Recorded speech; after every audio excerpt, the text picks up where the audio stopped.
Om Shreem Hreem Kleem Ganeshwaraya Brahmaswarupaya Charave Sarvasiddhi Pradeshaya Vikneshaya Namo Namaha Gajananam Mahakayam Viknarajam Vinayakam Vishvesham Vishvashaksham Ganeshayam Namo Namaha Shreem Hreem Kleem Glam Gam Ganganapadaye Varavarada Sarvajanam Eva Samanaya Swaha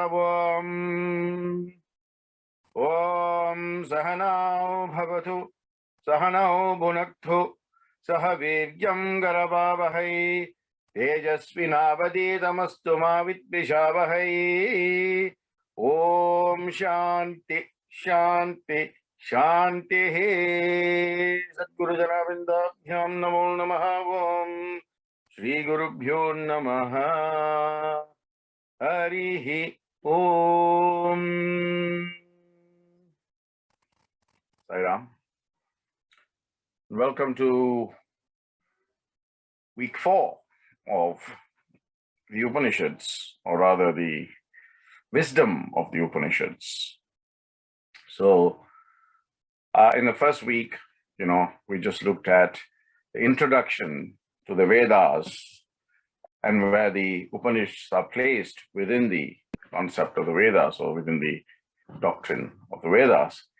And then in the second week, we look at the Brihadaranyaka Upanishad. Last week, we looked at the Chandogya Upanishad.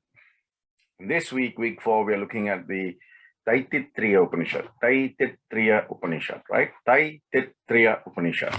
Okay. So, some basic information about this Upanishad, firstly.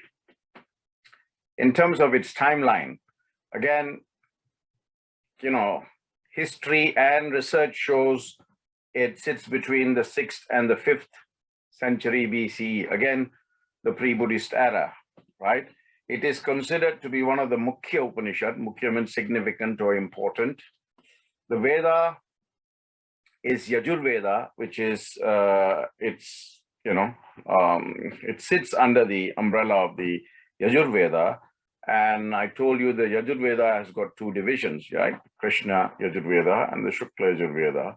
This Upanishad, Taittiriya, sits under the Krishna Yajur-veda. And it's part of the Taittiriya Aranyaka, which is part of the Yajur as a whole. Now, unlike the other Upanishads, this one is quite simplistic in a sense that it has got 3 chapters, only 3 chapters, right? Sikshavali, Anandavali and Bhriguvali, right? 3 chapters. The philosophy that is indoctrinated here in this Upanishad is the material man and material nature. Both are caused by Brahman. Both are in fact and indeed manifestations of that Brahman, and only through that Brahman can one attain his own Brahmanhood, right? By going through the sheaths, or what we call the koshas, right? And Shankara has written, a great deal about this. So has Sayana Maharishi, Ramanuja, and other scholars of different times, different era, like Dayananda Saraswati, Chinmayananda has spoken about Taittiriya Upanishad, right? But as I always give you one central verse to represent each of the Upanishads, right? For this one, for Taittiriya Upanishad, is perhaps the best capsule that can give you the right sort of reflection is something called Sarvam Brahmamayam. Sarvam means everything. Brahma, obviously, the creator, but the Nirguna concept is Brahman, the supreme, ultimate personality without form. Right? Mayam, Sarvam Brahmamayam. Everything that you see is like an illusion, but once you penetrate through that sheath of illusion, you will be exposed to the ultimate endless Brahman. Right? So as long as we are on this side of the sheath, you will see this, you will see that, you will see X, you will see Y, and you are just hovering in this side of the sheath. Once you awaken yourself, and obviously through your faculties, you penetrate through the sheath, then we are talking about a different level of exposure, a different level of awareness, right? So, in brief, this Upanishad brings out the teachings or the dogmas that are entrenched in the Krishna Yajur-veda, which, as I said to you earlier, is part of the Taittiriya Aranyaka, right? And in that Aranyaka, there are lots of chapters. The 7th, 8th, and 9th chapters of Taittiriya Aranyaka makes the Taittiriya Upanishad. Okay, just in brief. Again, as I said, this is considered one of the most significant Upanishads, just in the same lineage as the Brihadaranyaka, as well as the Chandogya, right? And it enunciates some of the fundamental doctrines of philosophy that is codified in some other Upanishads, as well as it is centralized in terms of focus through this particular Upanishad, right? Of course, the central focus, as I said to you, is Brahman. Brahman as a supreme self, Brahman as yourself, and Brahman as all other self, right? You must see that as clearly distinct. So if you see yourself, then if you see beyond yourself, that Brahman should appear. And until that appears, then you haven't penetrated the sheets properly, right? The sheets. Today, I'll be talking to you about the Panchakoshas as well, which incidentally is, owes its existence through the Taittiriya Upanishad. Many of you may have read about the Panchakoshas indeed. Some of you might be teachers, the SSC, who are teaching Panchakoshas to group 3. There may be others who just read about it. If you ever wondered, where did this come from? Well, today, let me tell you, the mother and the father of the Panchakoshas is the Taittiriya Upanishad. Okay.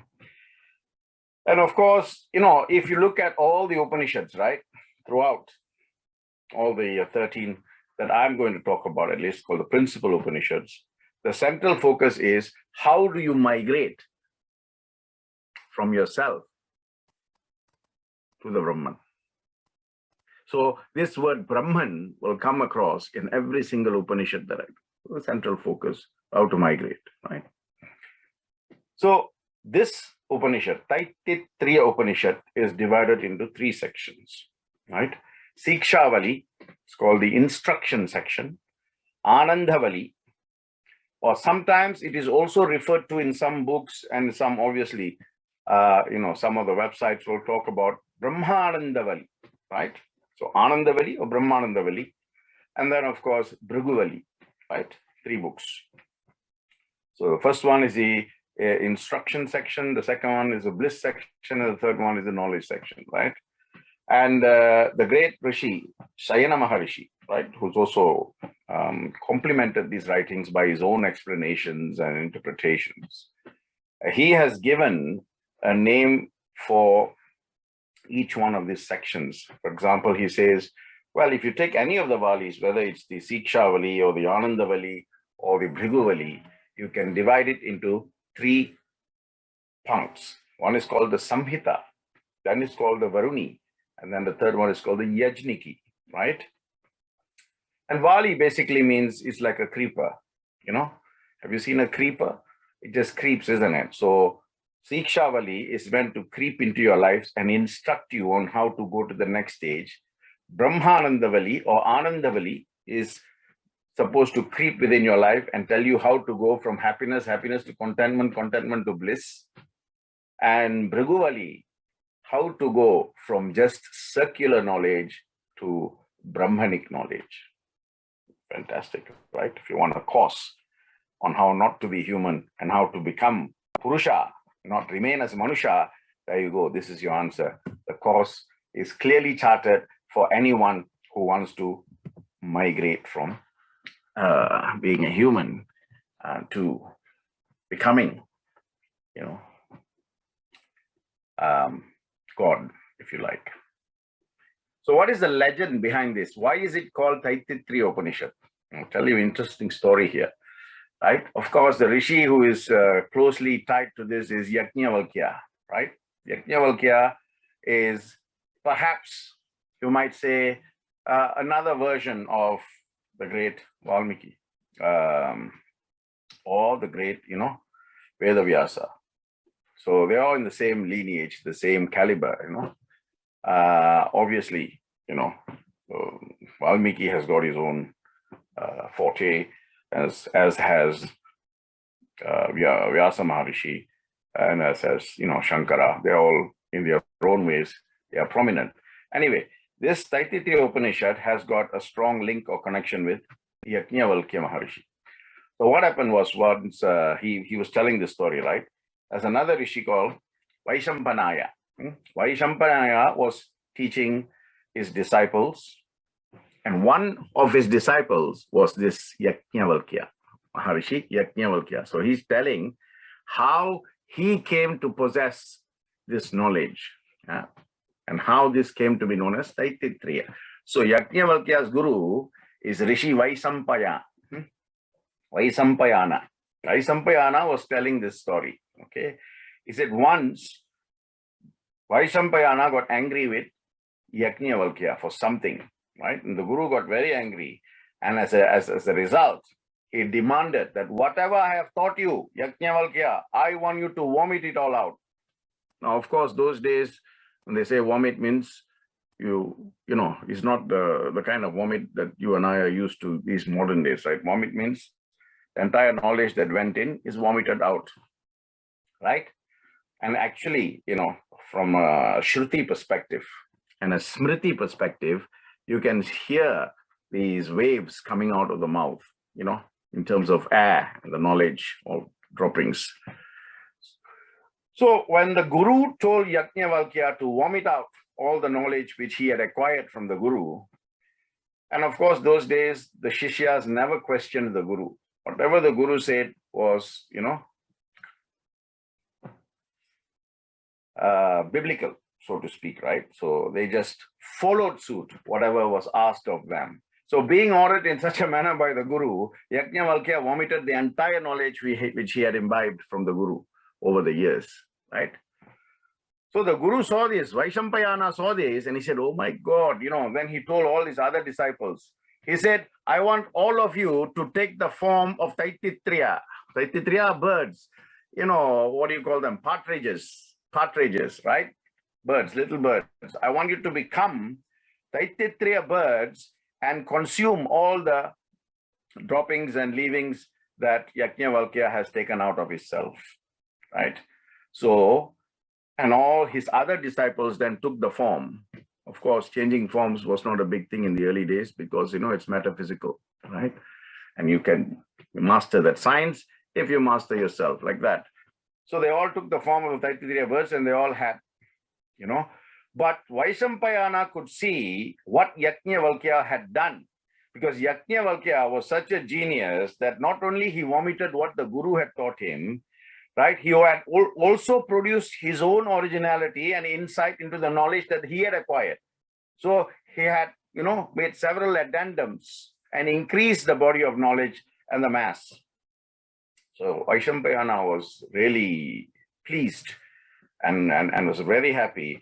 And of course, he blessed Yajnavalkya that he should reacquire all that knowledge, and simply by the Guru's blessings and the recitation of certain mantras, Yajnavalkya was reinstated and reinstalled. And that's how he then, the Guru, Vaishampayana said, you are now on your own journey. You don't have to continue to be my Shishya, because you are now a Guru yourself. I bless you, go. And that's when Yajnavalkya's journey began, right? And of course, that's a completely different story. But one of the things that Yajnavalkya had done was write about this Taittiriya Upanishad, right? So you see, why did they take the form? They could have taken the form of anything, right? But why Taittiriya birds? Taittiriya birds are partridges who are small in size, but they are very active and they're very careful. And obviously the purport of this story or the legend is to instill the students the spirit of the small birds, so that the disciples can be small, but have the capacity to acquire limitless knowledge. And the partridges are an example of that. Hence, we have today, quest for knowledge, right? So as the partridges are concerned. So we have Taittiriya Upanishad. So I'm going to talk about the three sections, Shikshavali, Anandavali, and Bhriguvali, generally first, giving you a structure, and then I'm going to go into each one so that you have a bit more clearer picture, right? So what is the Shikshavali structure in general? Well, the first thing is it's connected to the text and the study of Vedas, the first section of Shikshavali, if you like, where Yajnavalkya gives clear instructions to anyone who wants to acquire knowledge about how they should be, what sort of mindset they should have, and how the knowledge is imparted through sight and sound, as I said earlier, Shruti and Smriti, right? He places before them the kind of moral values that they should be having. Moral values, it's like today in modern day education, in academia, anything you study, first you will be told what is the aims and objectives of the subject you're studying, and then the specific learning outcomes that you're supposed to get from each lecture, and so on and so forth. And all this is modern day, but this was already being given then. What is the goal of this? So he said, the students should have certain moral values that they should develop, right? Develop and then sustain. The ideals that they should practice and aspire to become, so that the attainment of Brahmajnana is within grasp. So the Shikshavali, that's why it's called Siksha. Siksha means to teach. So to teach means you must have students, right? So what kind of quality of students is expected for them to become students of the Vedas? Fantastic, right? So it has got, it's just, like I said, it's just setting out the prerequisites so that the students are clear about the preparations that they need to make, they need to have before they enter a particular course in terms of learning it, right? That's the Shikshavali generally, right? I'll talk about it more in detail when I finish the structure of the other two, Anandavali and Bhriguvali. So the second section, which is the Anandavali, deals with the bliss of Brahman. This, you might say, contains the crux of the Taittiriya Upanishad, right? It commences with, different sounds throughout the Upanishads, the different sounds, but all sounds according to Anandavali. Ananda means bliss, right? Anandavali means bliss that creeps in your life and keeps creeping until the bliss reaches Paramanandam. And then, of course, the end result. I told you there are 7 levels of Ananda, right? It starts with Ananda. Then it grows to Devananda, then Indra Ananda. Like that it goes. The final one, the 7th level, is Brahmananda. You and Brahman are one. So it tells you how to attain that Brahman bliss, right? For example, it says, whoever knows Brahman in its true form becomes the existence of that very Brahman and becomes knowledge and becomes infinite. Infinite. And where can you find this? Not outside, but inside. Inside your heart, and also inside your head, right? Head and heart.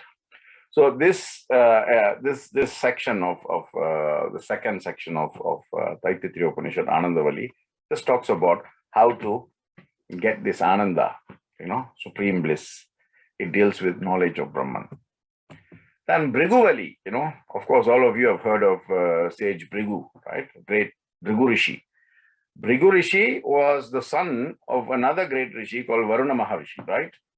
Who, under the instructions of his father, Bhrigu, under the instructions of his father, Varuna Rishi, understood bliss as Brahman. And then he said, is there any other way of getting this apart from knowledge? And Varuna said, penance, tapasya, meditation, right? So Bhriguvali talks about how you can get the same Ananda right? By going through the path of meditation or tapasya or penance, right? Penance. And of course, there are different stages by which an aspirant can approach, or can acquire a clearer and clearer and clearer picture of Brahman. Of course, two ways I've just said, right? One is studying and getting the knowledge, Sikshavali. The other one is going through tapasya, and both lead to the middle book, which is Ananda. Now, Bhriguvali is important because here is where the Panchakoshas emerge, right? The Vedantic doctrine of Panchakoshas, the three bodies and the five sheets, is directly coming from this part, right? And also, if you look at the Bhriguvali in Taittiriya Upanishad, it talks about the Arundhati Nyaya. Arundhati is a big star. Now, when you see that big star, from that big star, your glance can go to a smaller star and a smaller star and a smaller star and a smaller star. It's all in a line of connection, right? Until there is nothing. So the Arundhati Nyaya is to show man that you are this big thing, and from this big thing, you should become smaller, smaller, smaller, smaller, smaller, smaller, until you can't see the star, but the star is there because it is merged in the entire universe. That is Arundhati Nyaya. Also, by way of a slight digression, right? If you look at the procedure in Indian weddings, specifically South Indian weddings, right? You will see that one part, after the Mangalya Dharana, which is the part where the groom ties the thali or the sacred thread around the bride's neck, and then they do the four circling of the fire, the havan, yajna, and then they do the 7 steps or something called Shaptapadi. Shapta 7, Padi steps. And then the 7th step, they should come and the priest will be showing them the Bhrigu constellation. See, again here, Bhrigu constellation, where you see the big star and the small star that is attached to it.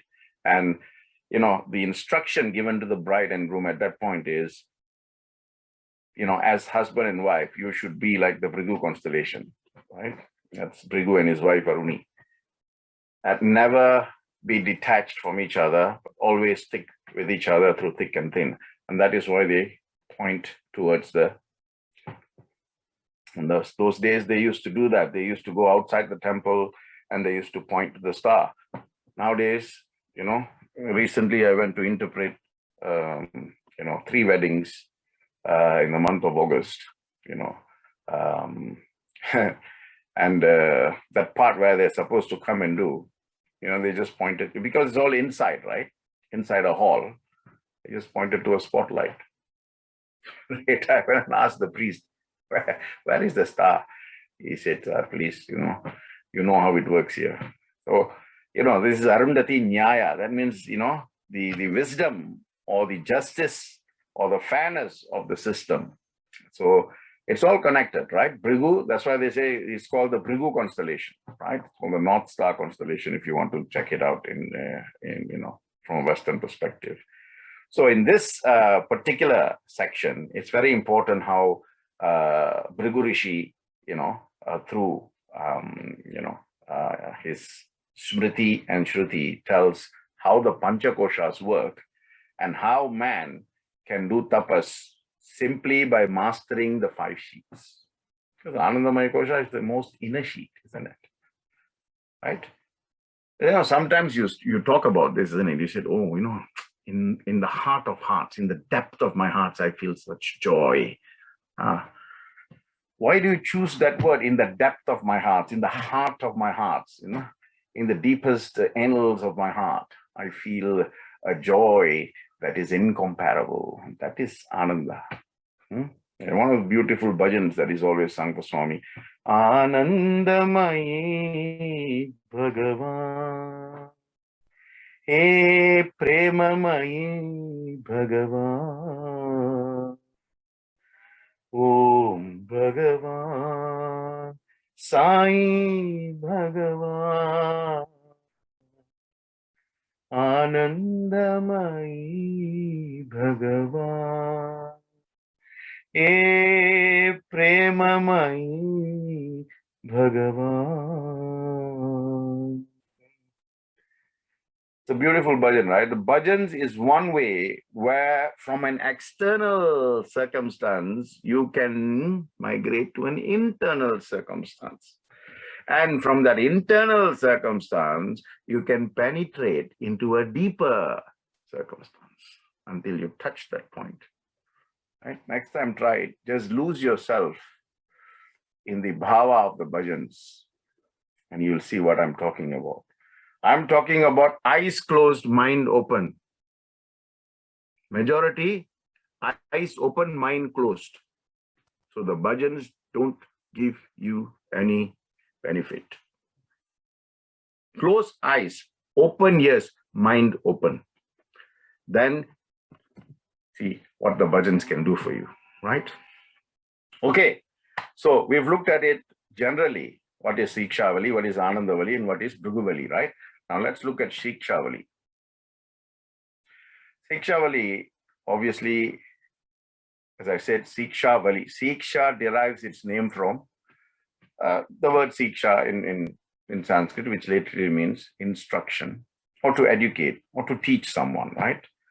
So the various things that come under this chapter is related to education of students in the ancient, Vedic era, where there's an initiation, the Gurukula and, responsibilities after they graduate, all of that, right? It means lifelong pursuit of education or knowledge. Hence, Sikshavali, that creeper should continue. And of course, the knowledge here is first you get some basic knowledge to live in the world. Then from basic circular knowledge, you should go to self-knowledge, how to live in the afterworld, or how not to live in the present world, right? So that, from knowledge to self-knowledge to Atman knowledge, knowledge of the Atman. Knowledge to self-knowledge to knowledge of the Atman. This basically is what Sikshavali is telling the students what they should do, right? And it starts by, it's got many anuvakas. The first anuvaka of Sikshavali starts with the benedictions. And Shankara comments on this. He says, this is important because it tells you where to start. Like when you study anything, right? Any topic, there's always a background or an introduction, isn't it?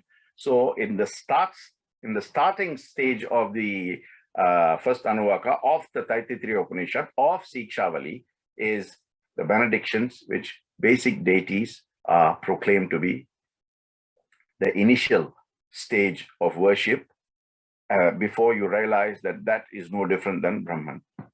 It's actually when you do a post-mortem on this, right? It's very clearly laid out. The structure is, today we talk about pedagogy and we talk about, learning outcomes and we talk about higher education aims and goals and so on and so forth, right? But it's amazing how I see the same sort of structure back then. And we are talking about, as I said, the 6th to 5th BCE, right? It's just amazing how they could have all the structure that the modern education has now absorbed.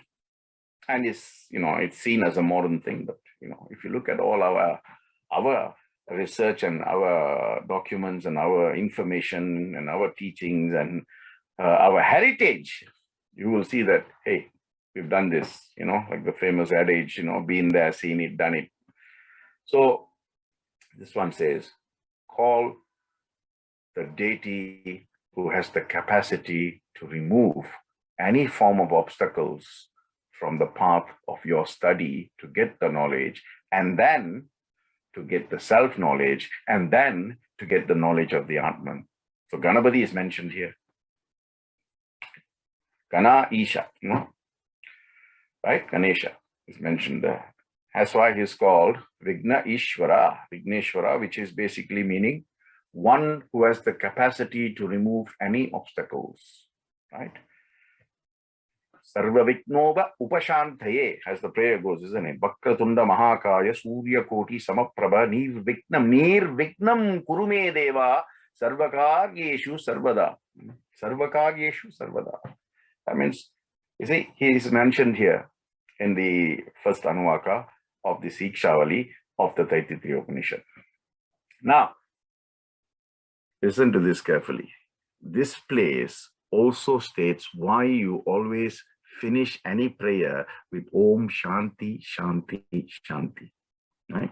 I've told you many times that the Shanti differs or refers to the three planes of consciousness, right? Consciousness, subconsciousness, superconsciousness, physical, mental, spiritual, mind, body, spirit, like that. Three gunas, right? Three devis, three murtis, the three levels, right? Where you penetrate, Bhur, Bhuva, Swaha, like that. But Yajnavalkya, in this, as he's writing, he said, why is peace repeated three times always after prayers or chanting? He says, well, because, and Shankara beautifully, reiterates this in his own way, right? I'm going to tell you what Shankara said. Shankara said, the peace phrase is repeated three times because there are three potential obstacles to the gaining of self-knowledge by any student. Let me repeat that. There are three potential obstacles to the gaining of self-knowledge by any student. Hence, the three P's is guided to, or the recipient of each of the P's are the ones who can help alleviate these obstacles.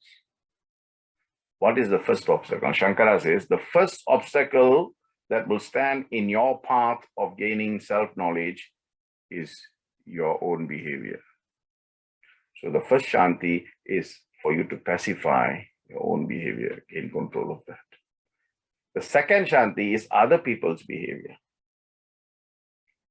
And the third Shanti is based on these two, the Devic behavior, the behavior of the Devas. So you say three Shantis, firstly to yourself, secondly to all those around you, and thirdly to the Devas. Right? At three levels.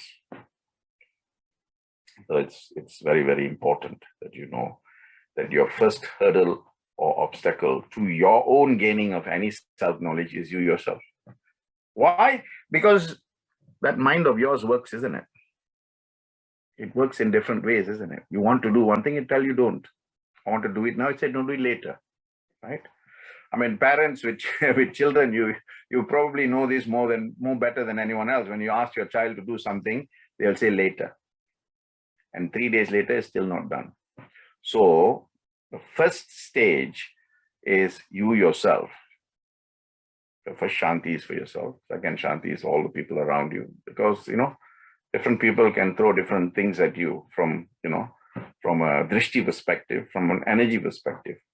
So you got to give one Shanti to them, having given one Shanti to yourself, because you yourself are capable of giving different energy and different vibrations, isn't it? The first one to yourself, second one to people around you, and third one to the Devas to manage the process properly. That's why three Shantis are said, and Shankara's beautifully said that, right?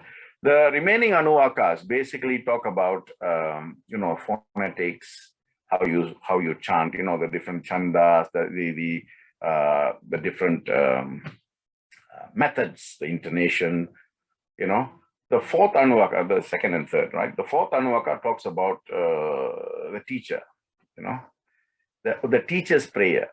First, 1, 2, 3 talks about the students and what they should do to gain that self-knowledge. The fourth one talks about the teacher, where the teacher has a prayer. I mean, the prayer is there in Sanskrit, but I'm going to give you the English version. It says, may the people who come to study, may the pupils, P-U-P-I-L-S, pupils, inquire after me. May the pupils come to me pursuant to that inquiry. May the people come to me, inquire and venture forth with inquiry. They come as a result of inquiry, and they leave having inquired with more inquiries. May the pupils who come to me practice self-restraint. And as a result of all this, may they find peace and tranquility of mind. And beautifully again, Chinmayananda says, as waters rush down the valley, in his own way, as waters rush down the valley, as the months run into years, O Creator, hurry towards me, the students from all sides. Beautifully, Chinmayananda said that. So, the fifth and the sixth Anuvaka is all about talking about the theory of oneness and, the exclamations that point to that oneness. So the three levels of world existence like Bhur, Bhuva, Swaha, they are the holy exclamations that says, there's three parts to man living in the Bhuloka, and then through the Bhuloka attaining Swaloka, right?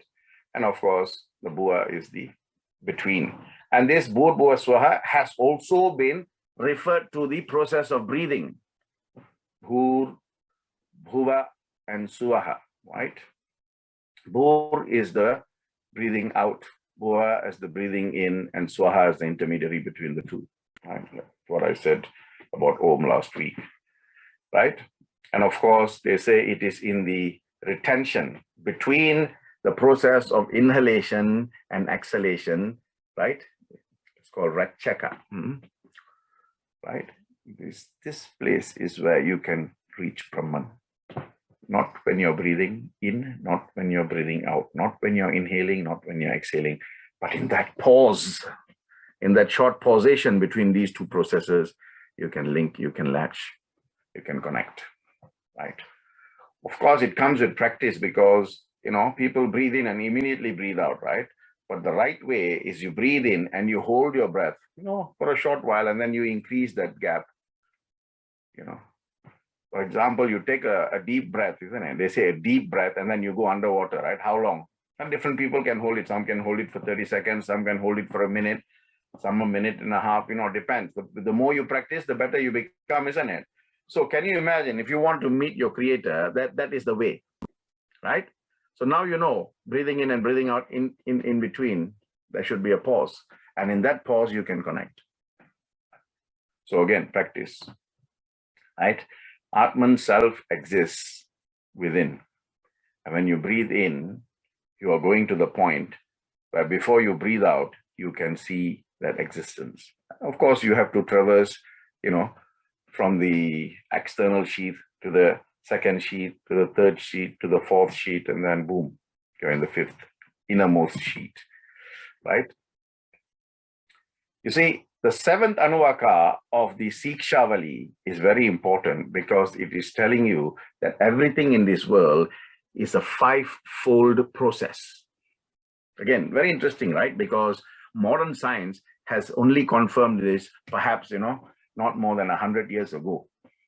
Not more than 100 years ago, if you do some, research in medical science, or rather the evolution of medical science, you will find that, there's suddenly, there is so much of knowledge in medical science. No, this was already there, right? The Taittiriya Upanishad in Sikshavali, in the seventh Anuvaka of the Sikshavali, it is saying everything in this whole world is fivefold.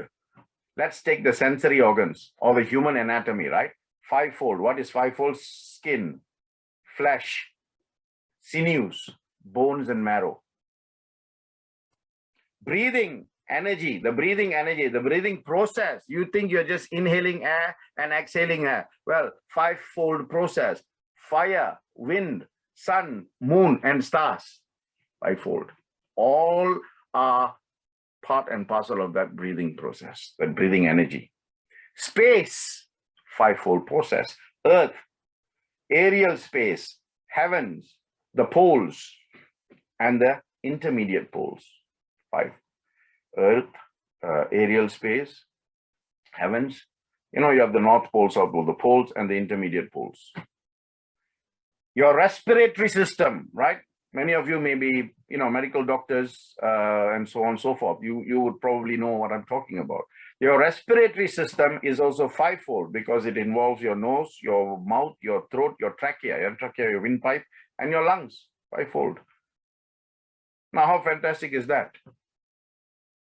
In one Anuvaka, called the seventh Anuvaka, in Sikshavali, which is one part of Taittiriya Upanishad, which is one of the many Upanishads, has already told you what modern science is only telling you now. right? And this is what? Knowledge to self-knowledge to knowledge of the Atman, right? Eighth Anuvaka goes back to what Chandogya Upanishad did. Last week I told you Chandogya Upanishad was giving prominence to the word Om, A-U-M, right? Akara, Ukara, Makara. And I explained that. And I said to you how that breathing process should take place, right? Now, of course, you know, you can watch hundreds of videos or YouTube and read many things and say, oh, this person said this, that person said this. All that I'm not interested, okay? I'm telling you my research, what it is telling, right, through the various Upanishads, right? And of course, you're also welcome to go and do the same research and find this information out for yourself. So, you know, whatever, my job is to give you the information, right? It is not to convert your way, the way you think, the way you speak, the way you act. My job is to give you that knowledge. How you practicalize that knowledge is in your hands, right?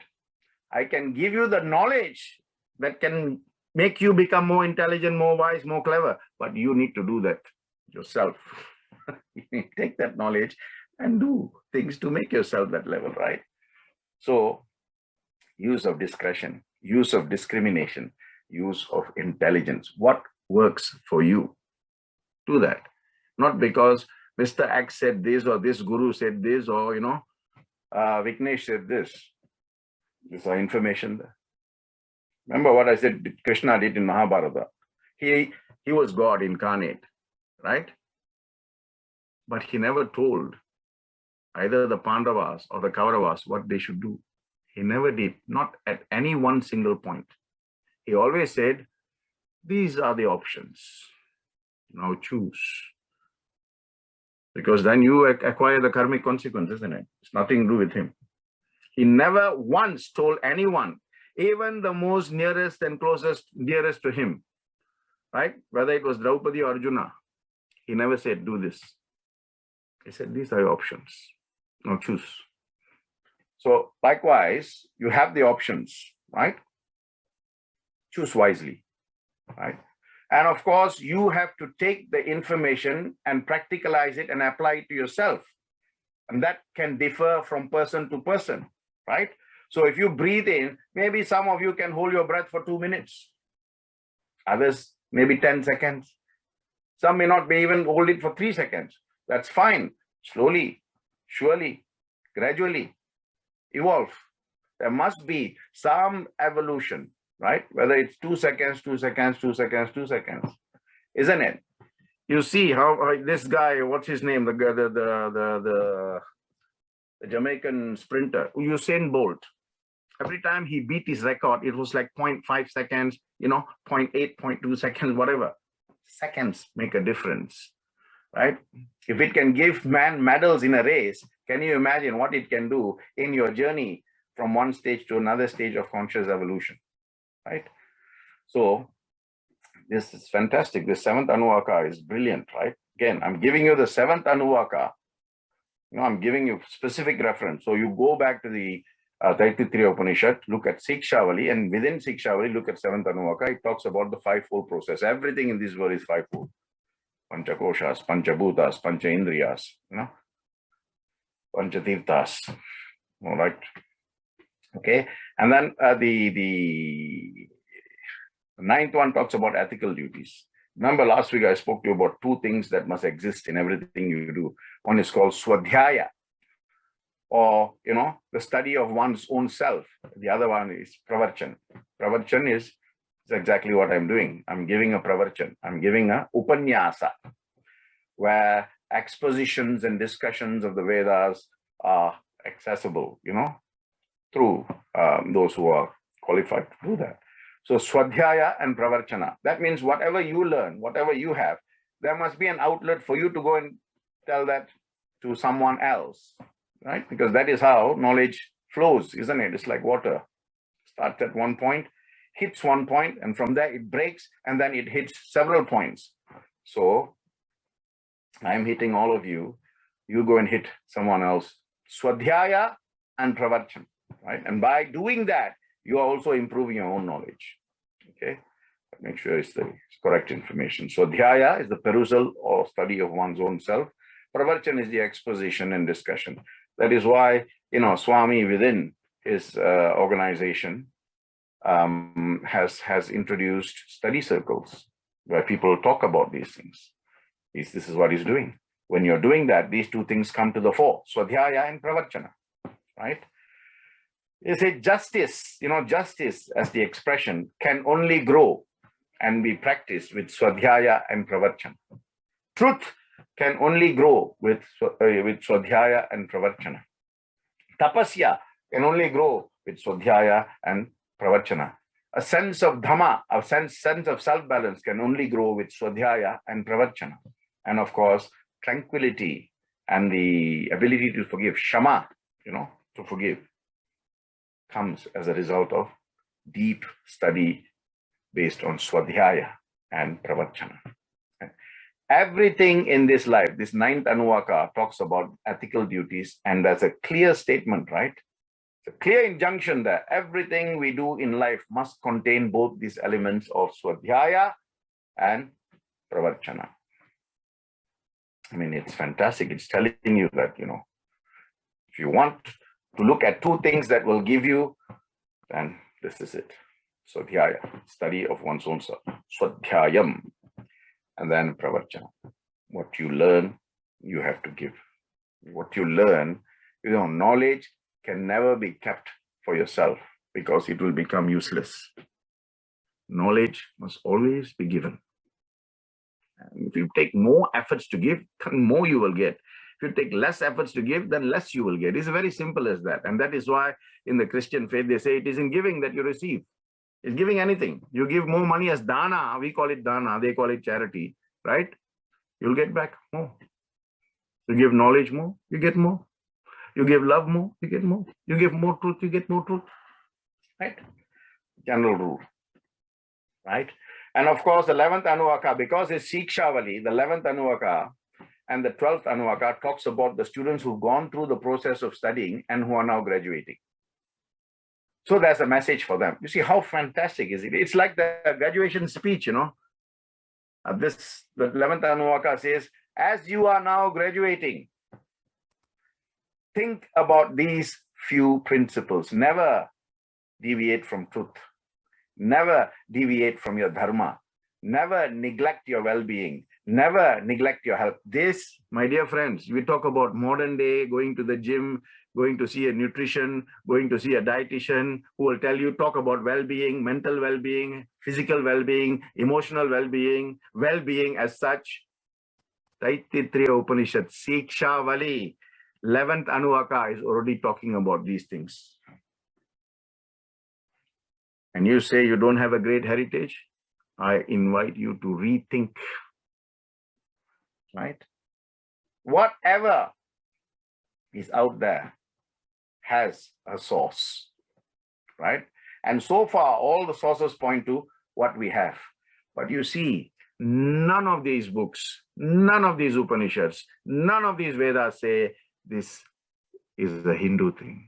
And that is the superb greatness of these books, of these writings, of this knowledge. So never deviate from truth, it says. Never deviate from dharma. Look after your health. Never neglect your health. Never neglect your well-being. Well-being in and out. So what is he talking about? He's talking about physical, emotional, and mental. How fantastic is that? We think mental well-being is a modern concept, right? No. It also says, in order to help, don't neglect your prosperity. In order to help others, don't neglect your own prosperity. And the last one, it says, never forget your two friends who will take you to the next level, which is Swadhyaya and Pravarchana. How fantastic. That's the 11th Anuvaka. Now, that 11th Anuvaka is from the Guru to the Shishyas, so the teacher to student. The 12th Anuvaka, the concluding Anuvaka, is what the students say as a result of getting the 11th Anuvaka. The students will say, I will speak what is right. I will act what is true, right? I will only be grateful to the teacher by being what I should be. Satyam Vadha dharmam chara, always speak the truth, always act righteously. If it satisfies me, it should satisfy the teacher. If it doesn't satisfy the teacher, then I should not do it. For that, I should say peace to myself, peace to those around me, and peace to my teachers and my devas. You know, there is no word to describe the accuracy of the giver, what he gives, and the accuracy of the receivers, what they receive, and the connection between the giving and the receiving, and the absolute precision and acknowledgement of what is given and what is received. It is just too much. There, Sikshavali ends. Siksha, what I am teaching, how I am teaching, how you should learn, what you should learn, and what you should leave with. Fantastic, right? Then Anandavali. Anandavali. How do you get this bliss? Ananda. As I said, some books refer to it as Brahmanandavali, right? And the central focus here is Panchakoshas, right? Anandavali is sometimes called Brahmanandavali. You know, like other ancient Upanishads, the theme, the focus is the Atman, the self. And of course, if you can tap into yourself, you can tap into the bigger self, which is the Brahman. Simple, right? The smaller self is you, that you can see. The bigger self that is, you know, fully embossed in everything and everyone around you, the Brahman you can't see unless you tap yourself, right? And, you know, this Anandavali starts by saying, acknowledge that the Brahman exists first. I want you to acknowledge that, right? It asserts without a doubt that Brahman exists. It is that Brahman, it is that Brahman that will help you realize that you are that Brahman and no more. Right? So knowledge. How do you get that knowledge? The path to that knowledge is freedom from all types of external and internal concerns that will lead you to a positive state of being. Right? So the Anandavali is then known remarkably for the Panchakoshas, or what the Western have labeled as the layered Maya theory. Layered Maya theory. Maya is Maya, right? You cannot say Maya has got, 5 divisions or 8 divisions or 11 divisions, because Maya is the veil that blocks the truth. That is only one thing, the veil. But anyway, so the Western writers have, again, interpreted this to call it the Panchakoshas. They call it the layered Maya theory, right? And this is basically telling you that man has the potential to reach the highest innermost sanctum of his own self, where he is one with his own self, his own Atman, and from there they can go to the Paramatman, right? And from Paramatman, Ananda to Paramananda to Brahmananda, right? So what are the 5 koshas? I think you already know this, right? The first one is the food sheath, right? Your senses, right? Your eyes, your ears, your nose, your mouth, and your sense of touch. These are the ways you get and receive and absorb knowledge. There's no other way, right? Through your faculties. So Annamaya Kosha is one that deals with the type of food you eat. Then it goes to Pranamaya Kosha, isn't it? Annamaya Kosha, Pranamaya Kosha, Manonmaya Kosha, Vijnanamaya Kosha, Anandamaya Kosha, right? Actually, if you read, if you listen to the Anandavali of the Taittiriya Upanishad, the chanting, they actually mention these 5 koshas, right? In the chanting itself, you can clearly hear the 5 koshas being mentioned: Annamaya Kosha, Pranamaya Kosha, Manonmaya Kosha, Vijnanamaya Kosha, Anandamaya Kosha, right?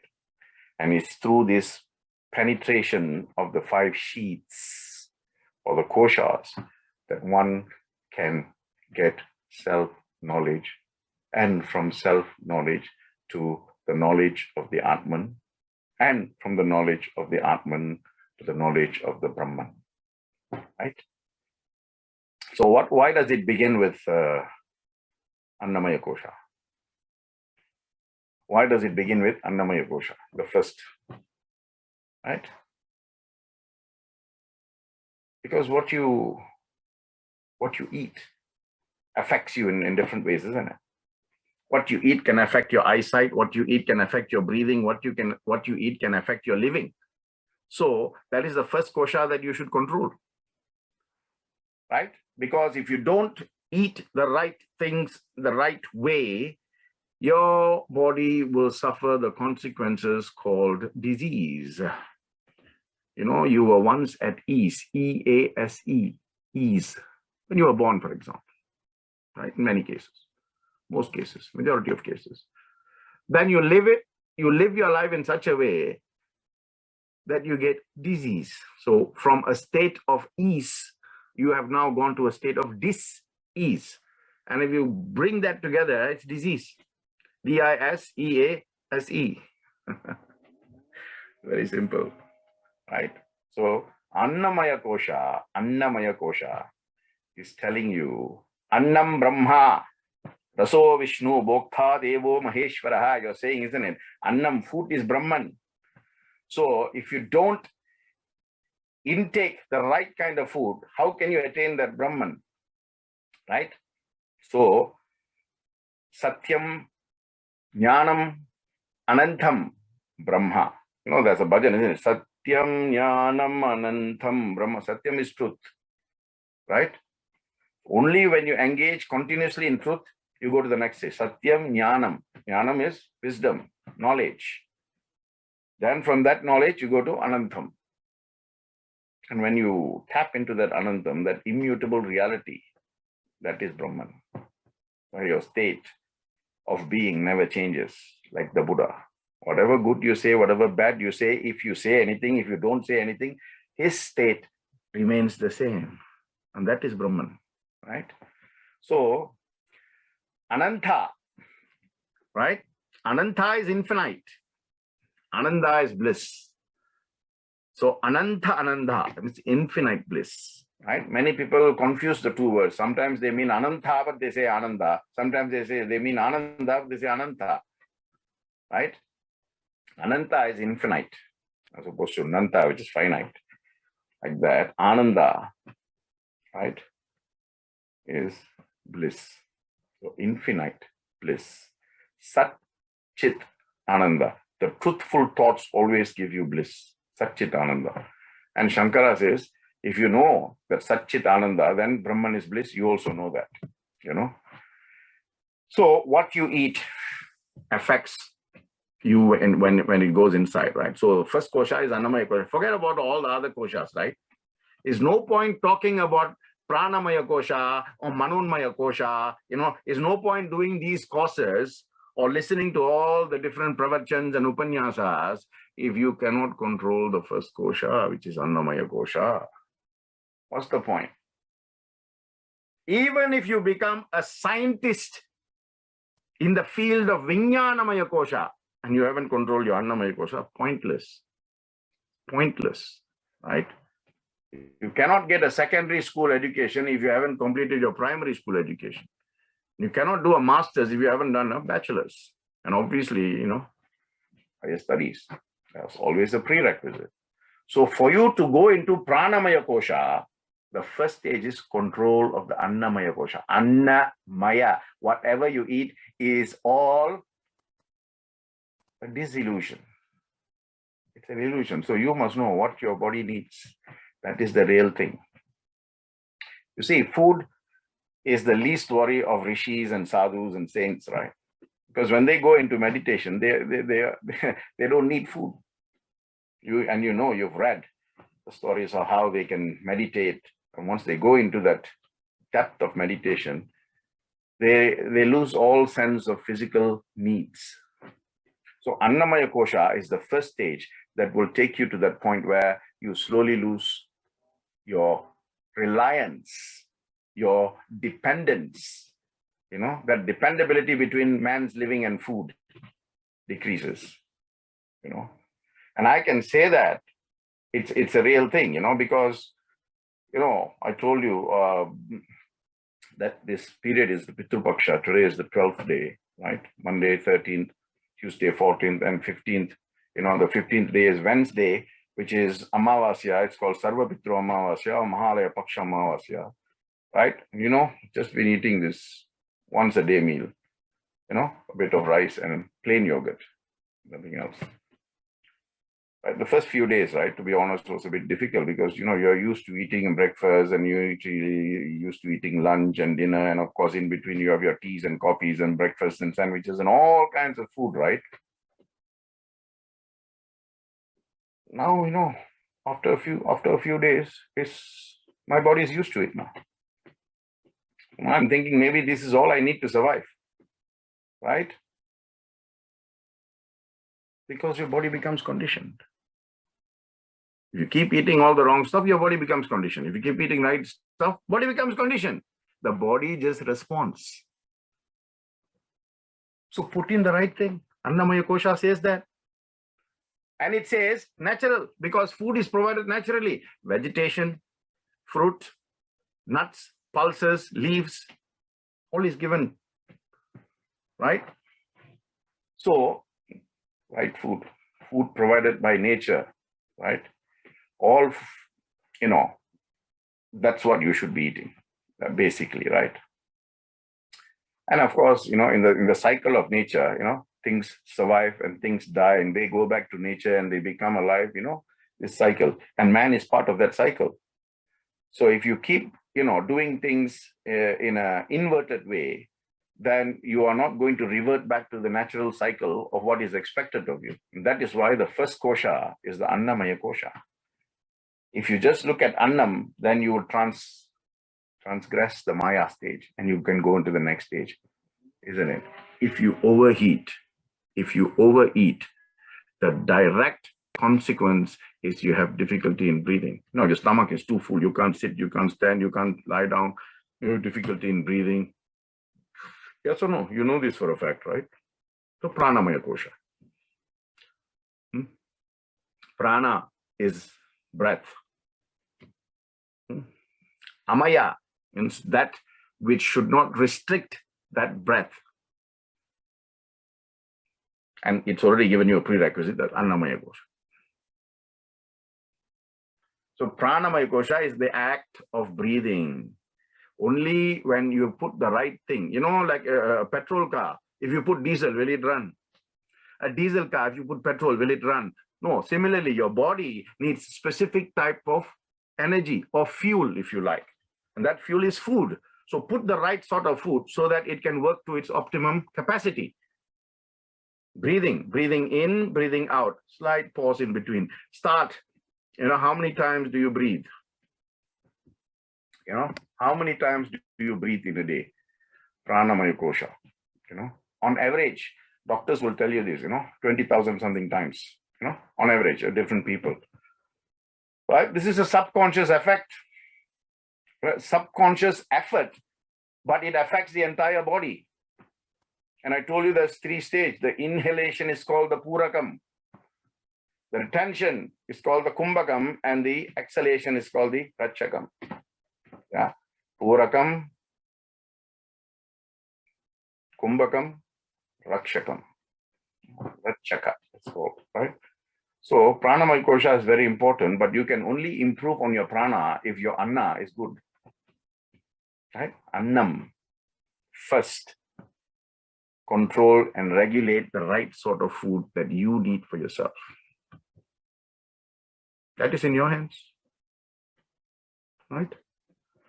The owner of a restaurant, when he is having a buffet, does not specifically tell you, you must eat what is good for you. He says, this is there, your choice.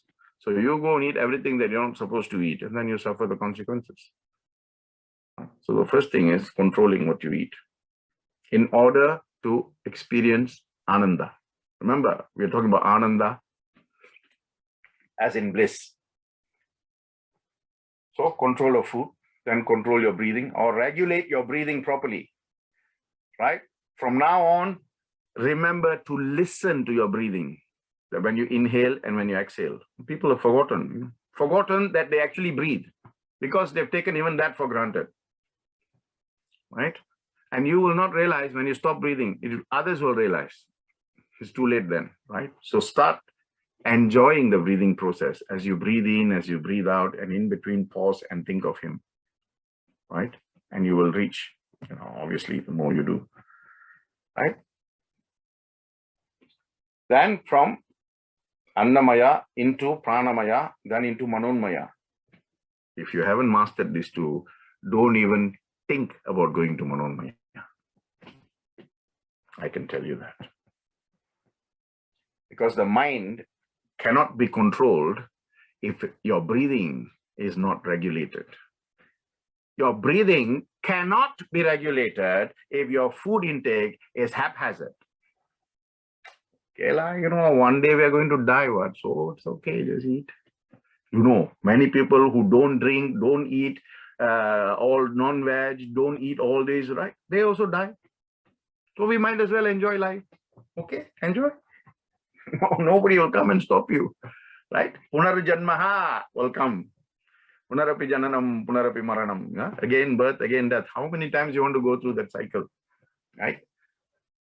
So Manonmaya, and my favorite quote, right? Through Bhajagovindam, through Bhagavad Gita, through Ramayana, I always talk about the mind. How Shankara refers to the mind as a snake. Mind that has been stung by a bee, right? Bitten by a snake, possessed by the devil. Can you imagine? One is bad enough. These three things attacking the mind. So don't go down the route of, I'm studying about Manonmaya Kosha because I want to control my mind. First ask yourself, is my food under control? Then ask yourself, is my breathing regulated and am I doing it properly? Then you can go to Manonmaya Kosha. Otherwise, the Mano will be controlled by the Mana, which is dictated by the Muna. It's all bad, right? It will tell you not to do some things. It will tell you to do things that we should not do. And what you should do, it will, postpone all kinds of things, right? So control food first, then regulate breathing, then focus on your mind. How you focus on your mind? Well, very easy. Last week, Chandogya has already said, mind control through Narayana Upanishad is giving you the way, meditation and chanting of Om. Someone asked me a question, why you chant 21 times? I told you. Why do you chant 21 times? That's the way to control and regulate the mind. But the mind cannot be regulated if the breathing is not regulated. The breathing cannot be regulated if the food is not regulated. You see how scientifically connecting these three things are. Only when your mind is controlled, when your breathing is controlled, when your food is controlled, and your mind is controlled, then you can go to the fourth sheet with this Vijnanamaya Kosha, the science. Vijnanamaya Kosha.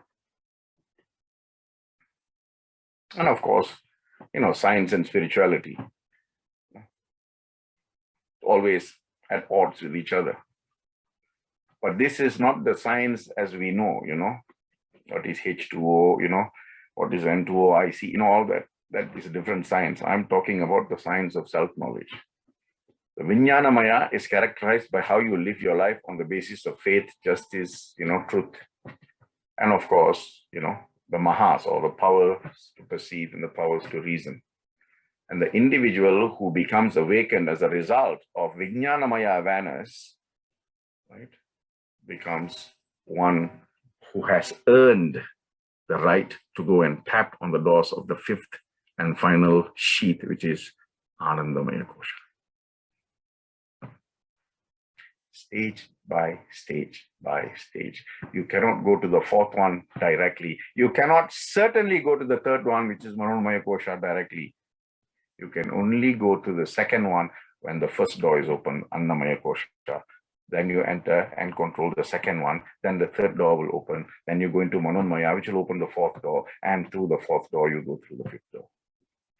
This is, right? This is the process. Anandavali is telling you how the way, Vali in Tamil also means path or way, right? So Anandavali means what is the path to Ananda? Right? And we are not talking about, Ananda for 3 months or 6 months or 3 years. We are talking about infinite. Ananta Ananda. Ananto vai Vedaha, it says the Veda will give you infinite knowledge. And infiniteness, we are talking here in the sense of Ananda bliss. Can you imagine? Infinite bliss. What a position to be in, So it's talking, this is the whole thing about this, the Anandavali, right? When it talks about the Panchakoshas, it is also saying one who practices and manages to penetrate the Panchakoshas will live without fear, will live with peace. He fears nothing, he fears no one, he lives his true nature, he is free from pride, he is free from guilt, he is beyond good, he is beyond evil. Exactly the Sikh prayer. The Sikh prayer, Ek Onkar, Satnam, Karta Purak, Nirbhav, Nirvay, Akal Murat, Ajuni Sahbhang, Gur Prasad. Jab, Ad Sach, Jugad Sach, Habi Sach, and of course, the Guru Nanak Hosi be such. Exactly what the Anandavali is saying in its last Anuvaka of Anandavali belonging to Taittiriya Upanishad. Right? Bliss, where you can get that bliss from. And then, of course, the third section is the Bhriguvali. Right? The Bhriguvali repeats exactly what was said in Anandavali, but in a form of reinforcement with the story about sage Bhrigu or Bhrigu Rishi, right? And this chapter is also similar to some other Upanishads that we will be looking at, called Kaushitaki Upanishad, and of course, it also has some similarities with Chandogya Upanishad, the 8th Anuvaka, more or less, right? So Bhrigu once wanted to know what is self-liberation, self-knowledge, and then he went and asked his father. His father Varuni told him, right? And this is also called Bhargavi Varuni Vidya, right? Which means, the knowledge that was begotten from Varuni, right? Bhargavi Varuni Vidya, how sage Bhrigu got the knowledge from his father Varuni, right? And it talks about the conversation between them and the exchange in that conversation about, what you need as the beginning a requirement. The beginning requirement is you have to become a student. If you want to learn anything, you have to become a student, isn't it? To become a student, there must be a teacher, right? And there must be an understanding between the student and the teacher. See how beautifully they repeat the concepts, but in a totally, independent way, that you have a new perspective to what was already discharged earlier. And then, of course, what are the things or the qualities or the characteristics you need to have as a student? And what are the qualities and characteristics you need to have as a teacher? What is your, this Upanishads also teach you how to manage expectations. And it's not a modern theme, right? It goes back. As a student, you have to learn how to manage your expectations. As a teacher, I have to learn how to manage my expectations of you and your expectations of me and your expectations of yourself. Fantastic, self-knowledge. That's exactly what the Bhriguvali is talking about, right? Bhriguvali, again, continuously says, bliss is Brahman. From bliss, all beings are born. By bliss, they are born. By bliss, they live. And by bliss, they enter death. And when they are blissful at the time of death, they meet Brahman, or they acquire Brahman. How fantastic is that? That is why, let me come back to the Panchakoshas, let me come back to Annamaya Kosha. That is why we say the food prayer. And can you tell me what the food prayer is? Brahma Arpanam, Brahma Havir, Brahma Gnau, Brahmanahutam, Brahmaiva Dhena Gandhavyam, Brahma Karma Samadhinaha, Aham, me, Vaishvanaro Bhutva, fire. If you look at the meanings of the food prayer, Brahmarpanam, Brahmahavir, Brahma Gnau, Brahmanahudam, Brahmaiva Dhena Gandhavyam, Brahma Karma Samadhinaha, Aham Vaishvanaro Bhutva, Prana, Praninam Deha, Mashritaha, Prana, Pana, Sama, Yukta, Pacham Vi, Annam Chaturvidam. Panchakoshas, Annamaya Kosha, that's why you have this prayer. And Shankara has precisely commented on this prayer he said, if you don't respect food, then you have to face the consequences. Respect also means knowing what to eat at what point in time. Right? Why is it? This is something I cannot understand, right? Why is it people so religiously take their medication, but they cannot have the same religious discipline for the food? What is that? You're already taking this diabetic medicine, right? Okay, eat the sweet and take the medication. Actually, take two. Might be good for you. So this is Bhriguvali, right? In brief, how beautifully they connect. Siksha Vali connects to Ananda Vali. Ananda Vali takes you the self-knowledge, how you can reach Brahmanandam through the Panchakoshas, and then Bhriguvali just completely repeats the whole thing between a conversation between him and his father Varuni by telling you that is it. Everything begins with the food you take. And that, my dear friends, is Taittiriya Upanishad. And many Western people like, I'm not just talking English commentators, I'm talking English, German, French, Swedish. They've all commented on Taittiriya Upanishad. And they've also, written on their own interpretations of these wonderful books. Of course, nothing can beat how Shankara refers to it, or how Chinmayananda has taken us through these meanings and what we are supposed to do. And Taittiriya Upanishad is one of the most translated Upanishads, if you like. The Brihadaranyaka has not been translated as many times. The Chandogya hasn't, but Taittiriya has been translated into a various number of languages, right? So, it's your own state of mind or your own state of being that actually controls how you think, how you speak, how you act, how you react. And I've said before, people should stop acting or reacting, and they should start responding, because therein lies the secret to self-knowledge. Anyada sharanam nasti tvameva sharanam mamaha tasmat karunya bhavena raksha raksha Maheshwaraha. Sai Ram.